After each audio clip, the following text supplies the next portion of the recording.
Tonight, we are going to shake things up in the DMV with this question. Do you think DC is still chocolate city, or is the white chocolate making its way? I know, sounds crazy. Well, stay tuned because tonight we show you DC in a new light and give you the scoop on how things are changing. And of course, we have the uncensored debate with our cast just a few minutes away.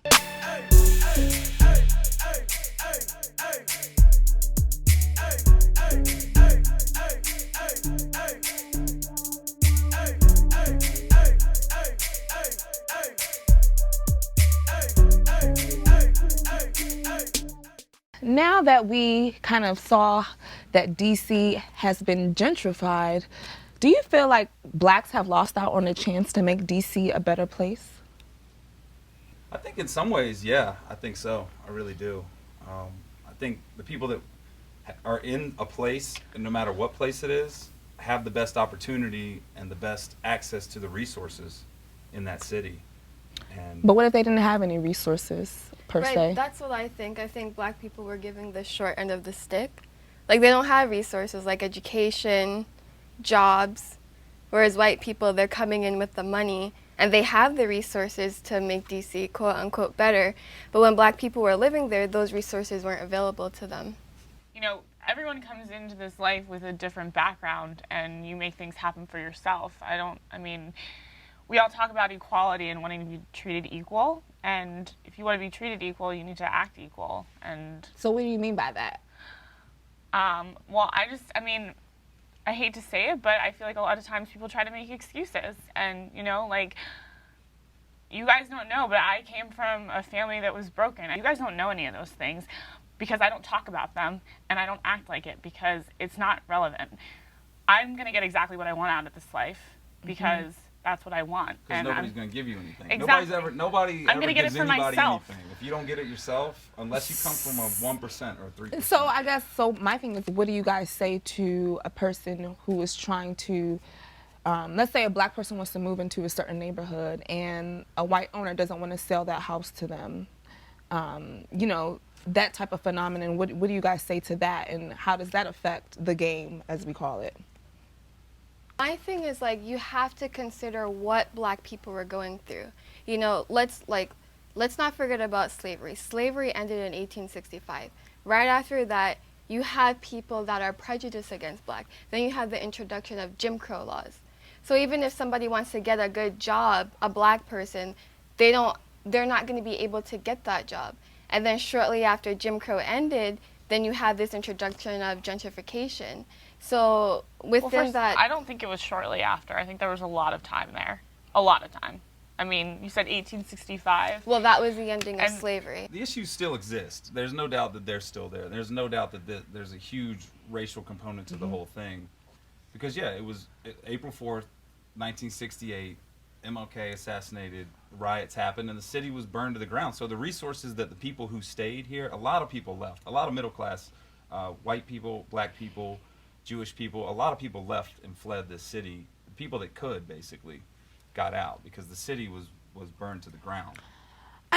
So again, we come back to this whole thing, blah, blah, blah, black people were struggling. But my thing is gentrification a bad thing? What do you think, Fly G? I think it is a bad thing because let's speak on the situation at hand. Anacostia Park, they have the first elevated park that will ever be in DC, 11th Street Bridge. They're making a park there in Anacostia Park. I used to live there. I know about Anacostia. Anybody that knows about DC knows about Anacostia. That's the real hood. Yeah. So for them to build a park there with canoes and attractions and performances and stuff like that, I don't think that's going to work. I think the robbery rate is going to go up. I think the crime level. Why? Because I feel like you think putting something happy there is going to make the crime rate go up? I think it's going to go down because they're going to kick people out. No. I think that's just the reality of it. And that's another thing. The head of the project. I really want to know why, though. Why do you say that? I feel like the people who've been in Anacostia Park for all this time, they don't get down with They're going to be like, canoeing. damn this canoe. Yeah, hell yeah, they're going to say that. Yeah. They don't canoe, they don't kayak and all that.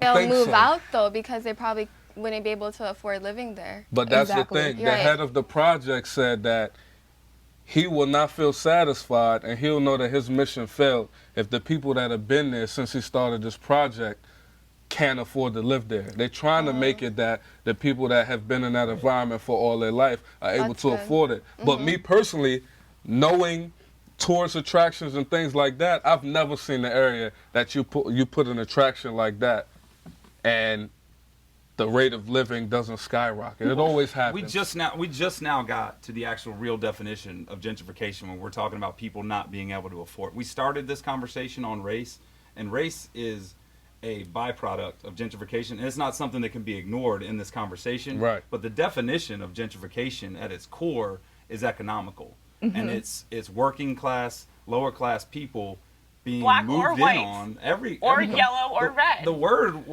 created. The first time the word was ever referenced was 1964 London by a sociologist named Ruth Glass, and that's 1964 London.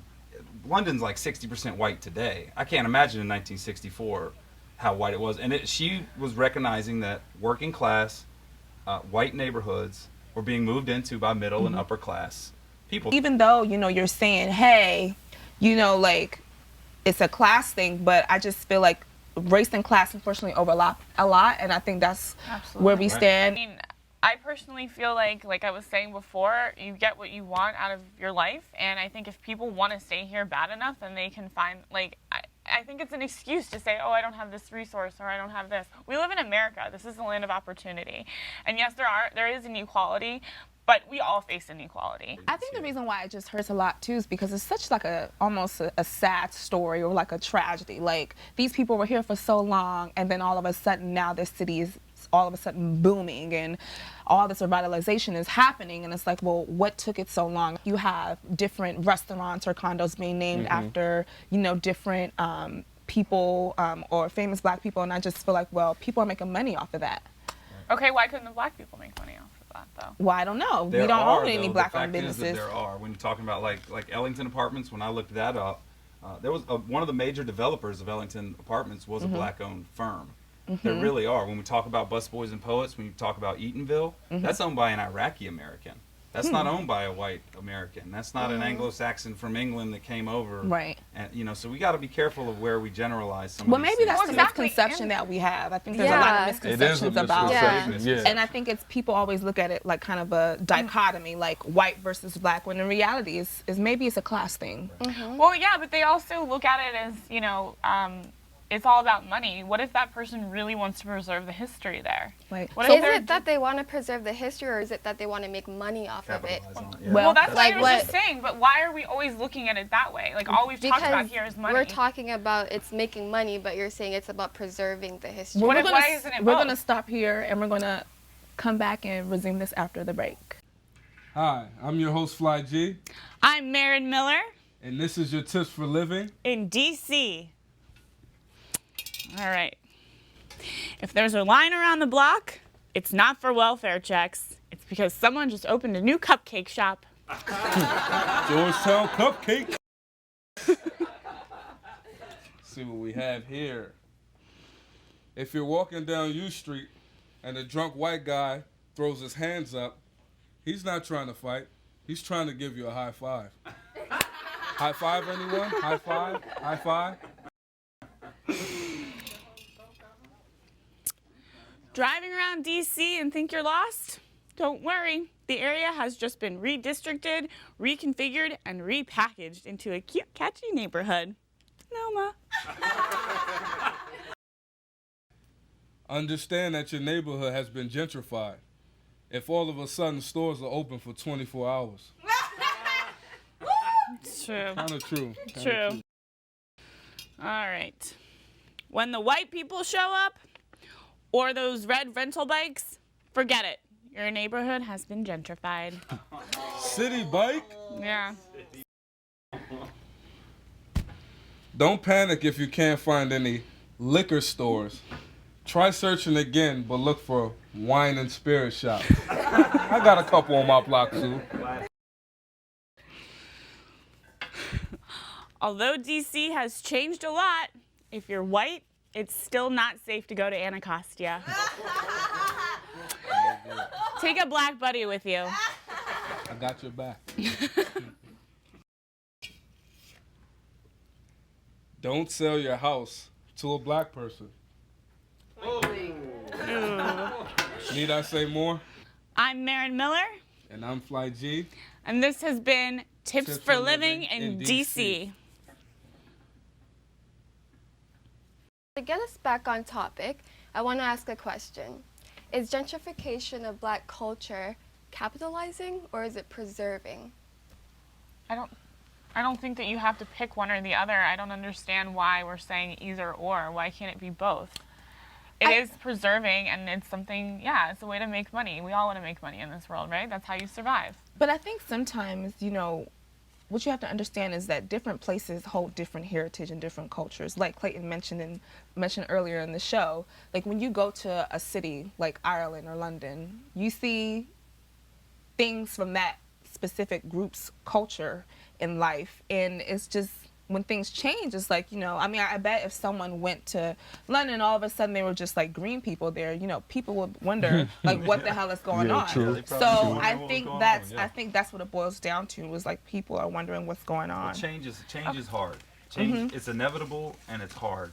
And DC, like we talked about with the MLK riots, the city was burned to the ground. It was like 1,200 structures were burned to the ground. 900 of those were businesses, both black and white. A ton of people left. The city became a majority black city after that. But before that, and the city has a history well before that. DC was founded in like 1790. Right. So there's history back there that we're also not preserving. And then also it's our nation's capital. Like I feel like it's a good thing that our nation's capital is a nice place to be. Exactly. So you're talking about London and all those places. Those are places that people want to go. Right. Would people want to come here if we have the highest crime rate in the country? No. But I mean, how is that a good thing? Like, oh, we want to preserve the history here and keep everybody out. Nobody should come here because they're scared because there's a lot of crime here. I don't think that's not happy, and that's not shining a positive light on the nation's capital either. So I don't think it's such a bad thing that we clean things up a little, you know? It's not necessarily a bad thing, but it's sad to say, but that's kind of the essence of DC. Like when you say chocolate city, yeah, I'm using the quotation fingers because chocolate city means, what is chocolate based? That means black skin, black people flooding the streets. I go to U Street now, and U Street was a place that white people used to be scared to walk around at night. Right. Now I see white people just prancing through. Hey, buddy, what's going on? Yeah. Hey, dude. Huh? And why is that bad, though? We should all just be scared and run around scared? Yeah, but what is that saying for the people that lived there before the buildup? Right. How come something's not in place for the people that were there before to benefit from DC building up? Right. Like, that sort of goes back to her point of those people had to maybe build that. But I mean, here's that the has to be thing, though, built they're by kicking someone. people out, and I think that's one thing we always forget, because projects are being knocked down, and Yes. places are being knocked down Yes. and bought out, and now those people can't afford to live there. So there's two different things. I understand what you're saying. I think two things kind of fall into. The economics drives the racial side of the topic, no doubt about it. The economics of things starts it, and then the racial side comes in, and it's a strong argument. Sometimes I think gentrification maybe is like an evolutionary thing, like survival of the fittest almost. I feel like that's what it is. That's the game that Here we it play. definitely is. If you think deep enough, it is. It actually is. It actually I does just- play a part. I just don't like the gentrification of the culture. You know, if you want to move into DC, fine. But why can't you bring your own culture? Why do you have to steal? I see it as stealing black people's culture and profiting off of it. Okay, and but if then- you're going to profit off of our culture, then where's our proceeds? Well, if they were going to bring their own culture, then we would hear people bitching about that too. Then we would hear people saying, well, what happened, this, you know, where's our history? There's so much history Yeah, it here. can't Now be it's all both. gone. No, it's better if black people are promoting their culture than for Well, why another aren't they? race Why to be didn't they do promoting that? our Why culture. didn't they try to start their own business and keep their culture? Well, that's what I'm saying. They're forced, like, in a society that's against you, it's hard to really make it. Right. Like, education is not equal. I mean, you Finding a job is not easy for me as it would be for a white girl named Brittany. It's not a very easy. huge generalization. But I think that's, though. That's a very big and I think that's a generalization to separate make. topic altogether. We could have like a whole nother. No, because use you the need word- income to build up DC. And This why is I'm true. saying You is do. that black people aren't able to get that income because if race didn't matter, why do I have to specify what race I am on the job application. And when you see a name like Shamiqua Maisha Lindo, and you see that I've identified as an African American, and you remember, okay, African American, oh, hip hop, I associate these people with what I see in the media. Why are you gonna hire me? And a real stat on that, Mhm. a real stat, median household income in DC, 37,000 for black families. Median household income for white families it's like 100,000. So that's a real difference. So and I that's think a it's real not gap. only about going out and getting a job. I think it's also about kind of generations of wealth, and that's the thing, and that's something that's kind of like Huge. social resources and social. That's different than kind of your monetary. I'm starting out going to college. That's different because if my dad owns such and such land or whatever, it's different. That's assuming a lot, though. When it's weird, as a white male, it's assumed that all of a sudden I came from the middle of nowhere in North Carolina. We were lower middle class, and that's probably just because I don't want to say we were poor.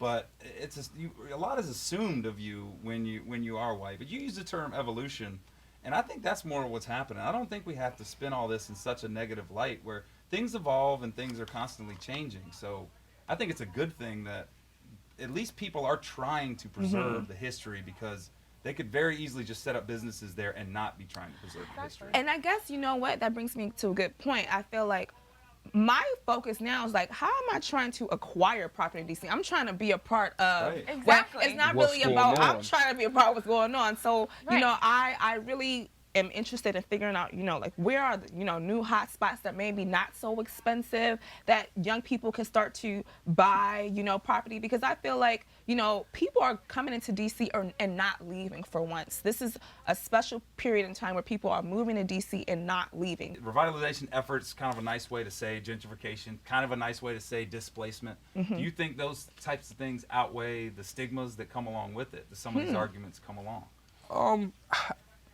I personally think that the new projects that are being developed will more entertain the new residents more or less the old tenants, because they're not.